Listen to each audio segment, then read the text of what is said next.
उसमें एक ही भाव था, वही भजन गाया जाता है और हम अपने बच्चों को वही राम और कृष्ण का भाव देते हैं कि वैसा ही बेटा हमारे घर में आ जाए, है ना? जो राम भगत हो जाए, कृष्ण भगत हो जाए। पुत्रवते जुबते जगसो जासो, सुत जो है, सुत यानी बेटा, राम भगत हो जाए, ऐसा ही है ना। और वो बेटा अपना भी कल्याण करे और देश का भी कल्याण करे। जिस बच्चे में संस्कार आते हैं उसकी जवानी सुधरती है और उसके माँ बाप का बुढ़ापा सुधरता है। ध्यान रखो, नहीं तो आजकल के, कल जब भी हमारी दादाजी से चर्चा हुई थी कि आगे का जमाना बड़ा विचित्र आने वाला, कुछ कहते नहीं आगा, किसी का कोई नहीं भाई, सभी चोरों ने लुट खाई, नतीजा भोगेगा तू ही, भजन कर ले रे मेरे भाई, भजन कर ले रे,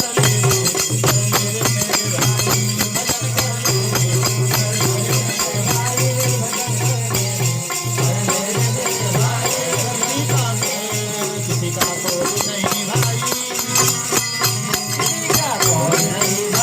सभी चोरों ने लुट खाई,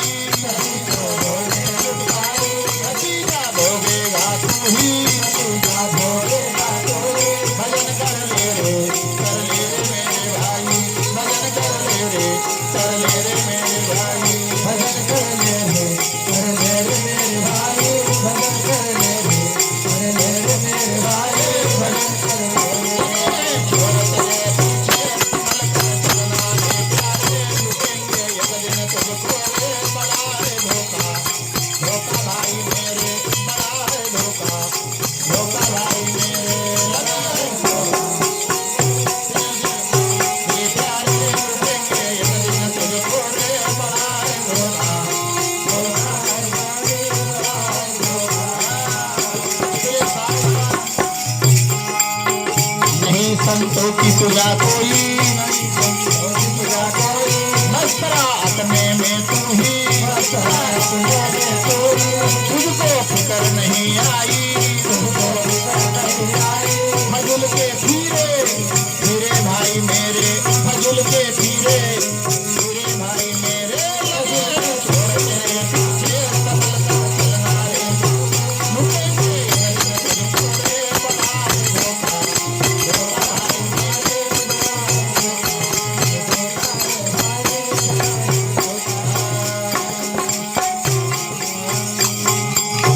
इसलिए ऐसा समय सामने आने वाला, इसलिए सावधान, अपने बच्चों को अच्छे संस्कार दो। बहुत जल्दी बदलने वाला है, इतना दे रहे हैं फिर भी बदलने वाला है। रामचंद्र कहे गए सिया से ऐसा कलयुग आएगा, हंस चुगेगा दाना गुहा, कौवा मोती आएगा, धर्म भी होगा कर्म भी होगा, पर शर्म नहीं होगी सिया रे, शर्म नहीं होगी सिया रे, भगवान कह रहे हैं धर्म भी होगा कर्म भी होगा, धर्म भी होगा कर्म भी होगा, शर्म नहीं होगी सिया रे, शर्म नहीं होगी सिया रे, शर्म नहीं होगी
सावधान होने की जरूरत है, समझदारी की जरूरत है।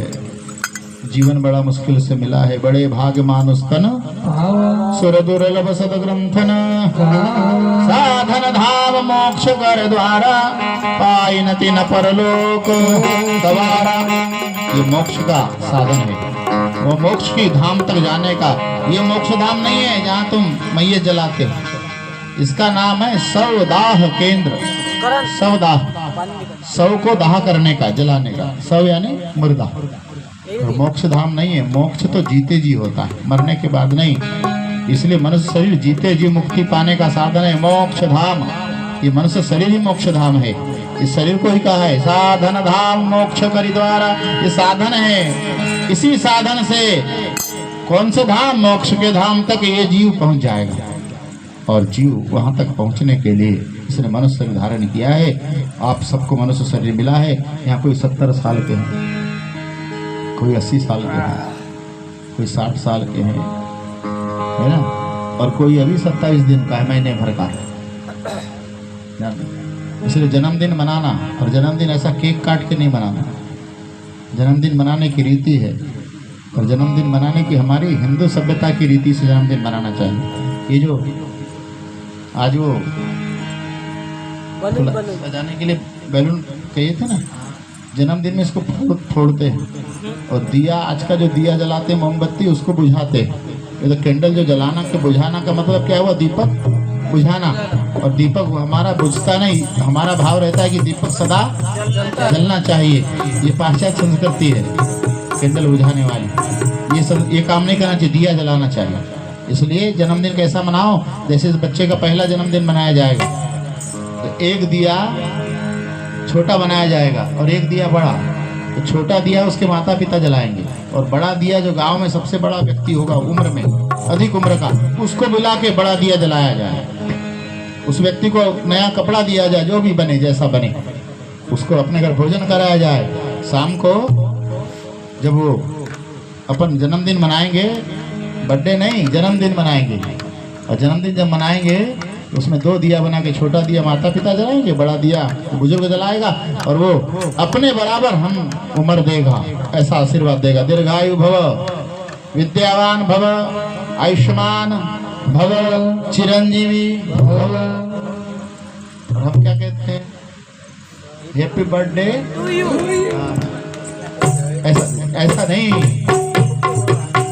देखो हैप्पी मुझे खुशी, बर्थडे की ये तो खुशी दे रहे हैं, पर ध्यान रखना, ये खुशी तुम एक तरफ से खुशी दे रहे हो और एक तरफ से कैंडल बुझा रहे हो। दिया बुझना नहीं चाहिए, दिया बहुत दीर्घायु तक जिया जलते रहना चाहिए, है ना। और जिस दिन दिया बुझा, जिस दिन प्रकाश बुझा, उस दिन हमारे लिए सब कुछ अंधकार है, हमारा कुछ भी नहीं है, सब कुछ अंधकार है। हम जब तक हैं तब तक है, और जब हम चले गए तब तक तो किसके भरोसे हैं, उसी प्रकाश के भरोसे। वो दिया जल रहा है, सो हम ज्योति चा उजियाला, सो हम ज्योति चा उजियाला।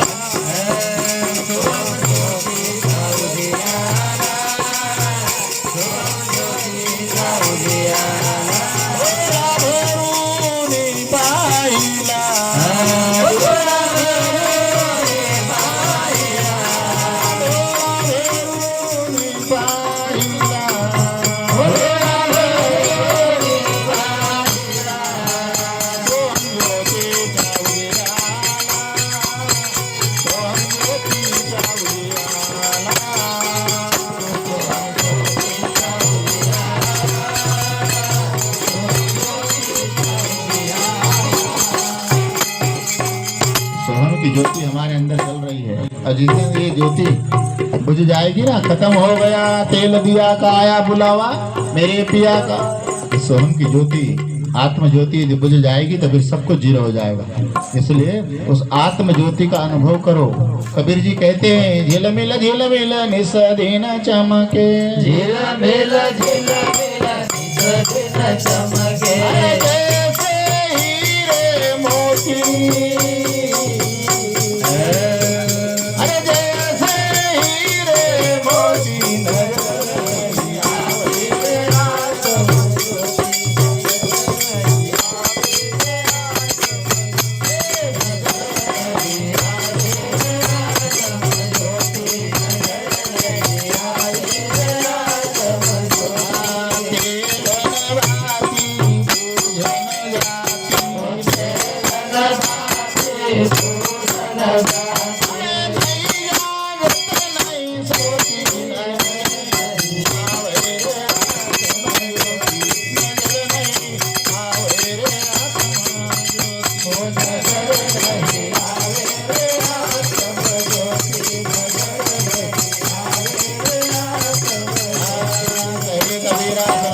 घर घर बाचे पोथी। कितनी पोथी पढ़ लो, है?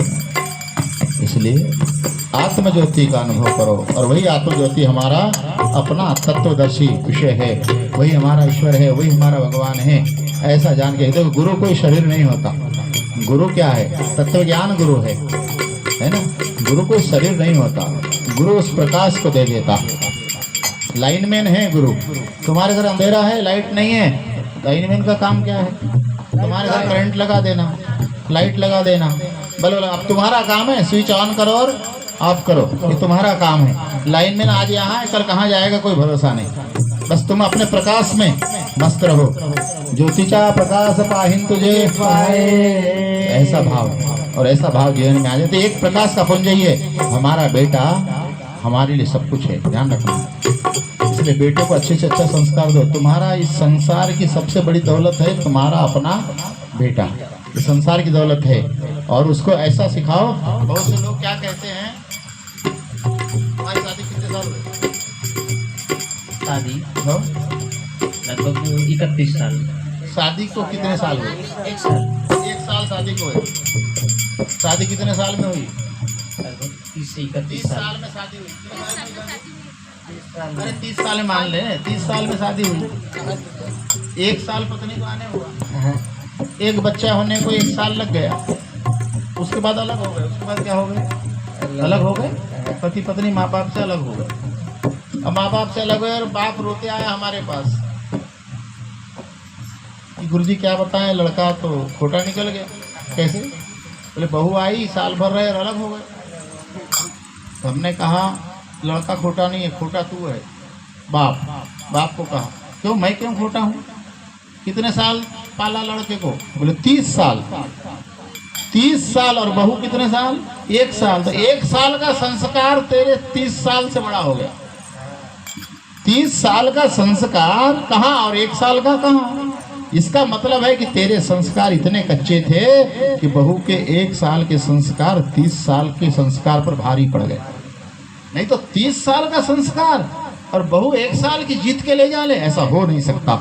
इसका मतलब है इसमें बेटे का दोष नहीं है, बहू का दोष नहीं है, दोष है तेरा। ऐसे संस्कार दो, कहाँ जा ही नहीं सकता बहू की तरफ। हमारे यहाँ एक आदमी है, उसको बच्चे नहीं है, अभी बच्चे नहीं है, शादी को 15 साल हो गए, बच्चे नहीं है। तो वो दूसरी पत्नी बनाने का ऐसा सब लोगों ने सलाह दिया, या फिर डॉक्टरी मुलाजा कराए, सब रायपुर जा करके बहुत पैसे खर्च किए, लाख 2 लाख। अंत में दूसरी पत्नी की बात की तो पत्नी, पहली पत्नी गर्म हो गई, अंगार हो गई। अंत में नखड़े बिगड़ने लगे। नहीं आता आरती के नंतर नखड़े बिगड़ने लगे, नखड़े। तो फिर मीटिंग बैठ गई, पंचायत आई। उसने क्या कहा? उसने ये कहा, तलाक की बात आ गई। उसने कहा मैं औरत छोड़ सकता हूँ। माँ, उसकी माँ है अभी, तो माँ के साथ झगड़ना चालू हो गया। तो उसने औरत छोड़ सकता हूँ कहाँ पर, माँ को नहीं छोड़ सकता। पत्नी तो कहीं भी मिल जाएगी पर माँ नहीं मिलती। सारी मीटिंग की बोलती बंद हो गई, मीटिंग सब वापिस चले। कहने का अर्थ है संस्कार का प्रेशर इतना पड़ा कि बहू भी सीधी हो गई और वो बहू भी साथ में और वही साथ में। पर लड़के ने एक ही जवाब दिया कि माँ नहीं मिलती, बाजार में खोजूंगा। पत्नी तो कहीं भी मिल जाती, बहुतों को मिल गई, सेकंड हैंड मिली, कोई थर्ड हैंड मिल ही जाती, मोटरसाइकिल तो मिल ही जाती है ना।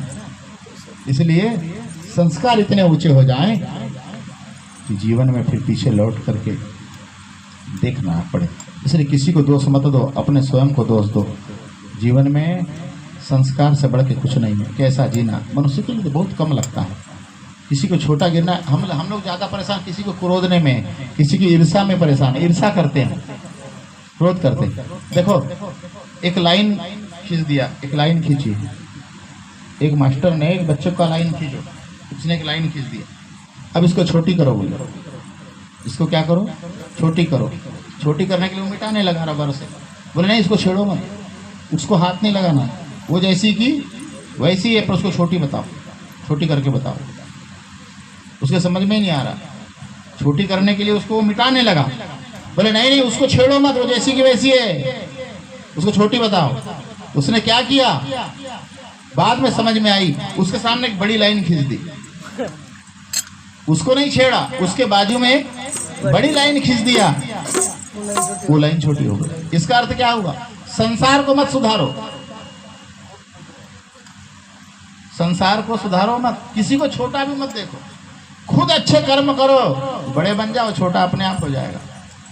हम तो उसके पीछे पड़े हैं, उसका पुंजना जलाने पड़े, उसकी चोरी करने पड़े, उसकी शादी तोड़ने गए।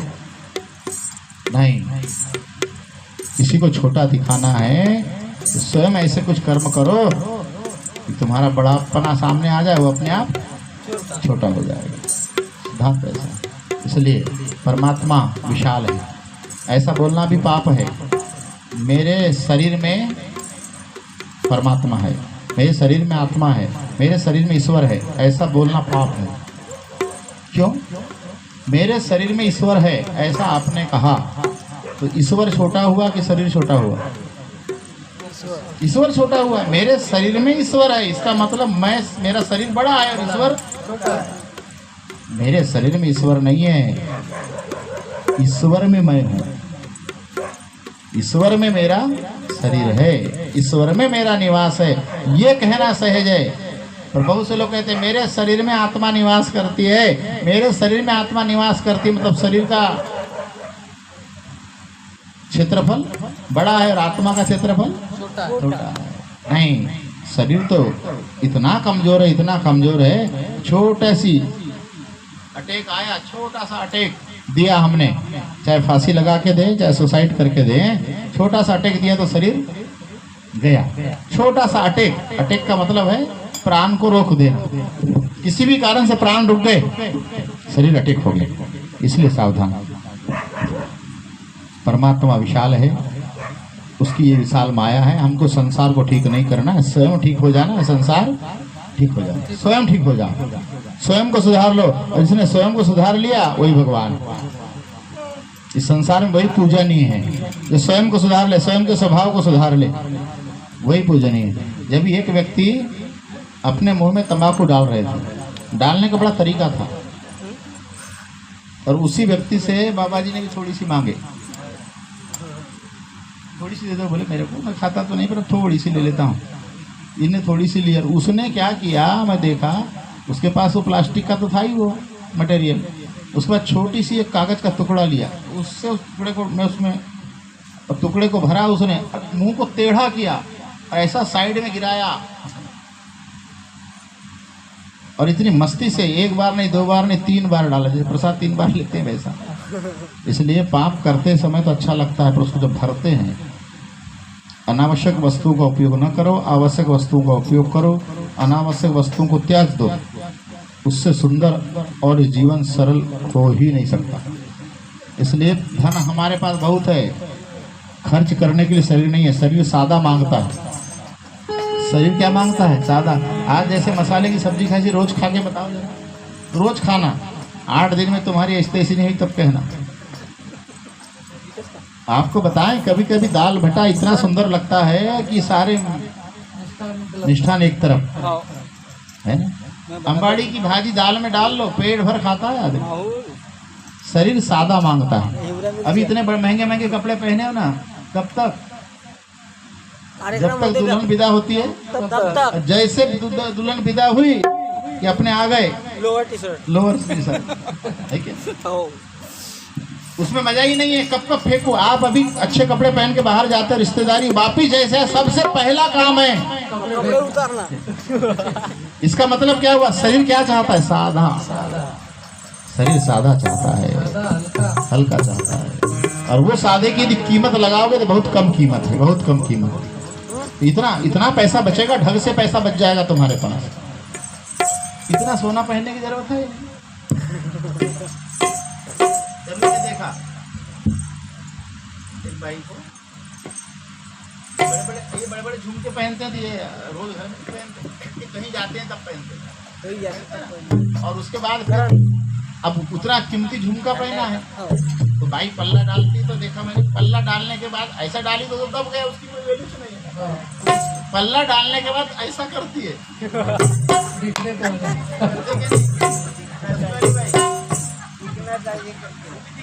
दिखना चाहिए। क्या करोगे, सोने को दिखाते। बहुत से लोग सोना पहन के अपनी इज्जत बढ़ाना चाहते हैं, बहुत से लोग कीमती साड़ी पहन के अपनी इज्जत बढ़ाना चाहते हैं, बहुत से लोग कीमती कपड़े पहन के अपनी इज्जत बढ़ाना चाहते हैं। इज्जत चरित्र से बढ़ती है, विचारों से बढ़ती है। आपके विचार अच्छे हैं, सोना रहे अथवा ना रहे, कपड़े रहे अथवा ना रहे, आपके विचार अच्छे होना, चरित्र अच्छे होना, बोलवानी अच्छी होना, चाल चलन अच्छा होना, व्यवहार अच्छा होना। फिर साड़ी सादी पहनो ना, सोना पहनो अथवा ना पहनो, और सोना दिखावे के लिए पहनते हैं। अच्छा, मैंने अभी एक चीज देखा पहली बार, पहले बहुत होता था, बहुत दिनों से होता है, बोलते हैं बाई भी वो बढ़ाती दाढ़ी। हाँ, ये आपने भी देखा कि नहीं देखा? आपने देखा? मैंने पहली बार देखा। अब कभी ऐसा मौका मिला नहीं। अब ब्यूटी पार्लर में देखा तो ये छुरे से नहीं क्या गाड़ी बनाते हैं, वो पूरा साफ। हाँ वो बनाते हैं। अरे बाप रे, और उसको जब देखा तो ऐसा लगा जैसे छक्का होगा। किसने पहले के लोग छत्तीसगढ़ी बोलते थे। ये स्थिति आके खड़ी हो, पहले से इंकार। इसलिए अब तुम इतनी ज्यादा, और नियम क्या कहता है, अपने पुरुष के सामने ज्यादा सजना चाहिए और पर पुरुष के सामने एक श्रृंगार कम रहना चाहिए, ये नियम कहता है। अब तुम अपने पुरुष के साथ तो बेंगा बेंगड़ा रहती हो और दूसरों के सामने बहुत ज्यादा सजती हो, फिर वो लाइन नहीं मारेगा तो क्या करेगा बताओ? उसके पास तो विकल्प दूसरा बचा ही नहीं, उसके अलावा दूसरा विकल्प है ही नहीं, उसके पास क्या करेगा वो, है ना? अरे किसकी नजर नहीं लगती बताओ? तुम्हारी मोटरसाइकिल मामूली है, किसी की अच्छी देखे तो अरे कहाँ से लाया, कैसी की लाया, पूछता से अच्छी को कौन नहीं पूछेगा। तो छोटे से बच्चे को किसी की नजर में लग जाए करके कितना ही सुंदर सो काला दाग लगाते हैं। काला दाग, यहाँ कोई तिलक लगाते हैं क्या? इन तिलक लगाने का स्थान नहीं है, और बच्चे को यहाँ काला दाग लगाते हैं कि ये इसकी सुंदरता कम दिखे, इसकी सुंदरता कम दिखे, जिससे किसी की नजर ना लगे। इसलिए कलर कैसा ही हो, रंग कैसा ही हो, हाइट कितनी ही हो, कैसी हो, चरित्र की हाइट अच्छी होनी चाहिए, चरित्र का रंग अच्छा होना चाहिए। जिसके जीवन में चरित्र विचारों का रंग अच्छा है, उसको कपड़े से सुंदरता, सोने से सुंदरता कोई मतलब के नहीं तो लोग तो ऐसे आज के जमाने में ऐसे ऐसे सस्ते हैं। साड़ी यदि हरी है तो ब्लाउज भी हरा, चूड़ी भी हरी। मैंने अभी एक जगह एक बाई की चूड़ी देखा तो उसके यहाँ इतनी चूड़ी थी कि 10 किलो के धान की जो बोरी आती पूरी भर गई। हरी साड़ी की हरी चूड़ी, लाल साड़ी में लाल चूड़ी, हरी साड़ी में हरी चूड़ी, चप्पल भी हरी कलर की और बिंदी भी। एक बात मैंने कहा गलत हो गई तेरी, लिपस्टिक हरा नहीं हुआ। सब तो फिटिंग बैठ गई पर लिपस्टिक लाल था, मगर ये भी हरा रहना चाहिए। काली साड़ी में काला, ये आज का जीवन इस पर जा रहा है। और ये सब सारी संपत्ति 1250 रुपये इसमें जा रहे हैं, जा रहे हैं कि नहीं? 1250। इसलिए सावधान, जीवन को ऊंचा उठाना हो तो चरित्र, व्यवहार। धन गया कुछ नहीं गया, शरीर गया तो आधा गया, और चरित्र गया तो सब कुछ गया। इसलिए अपने जीवन को संभालो। बड़े भाग मानुष तन पावा, सुर दुर्लभ धन गावा।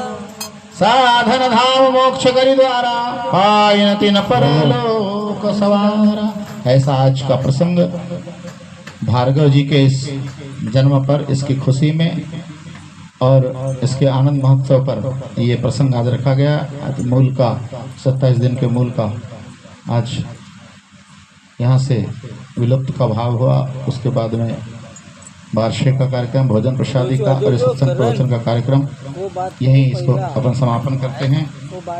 1 बजने जा रहे हैं, आए छोटी सी आरती कर ले। श्यावर रामचंद्र भगवान की जय हो। लक्ष्मण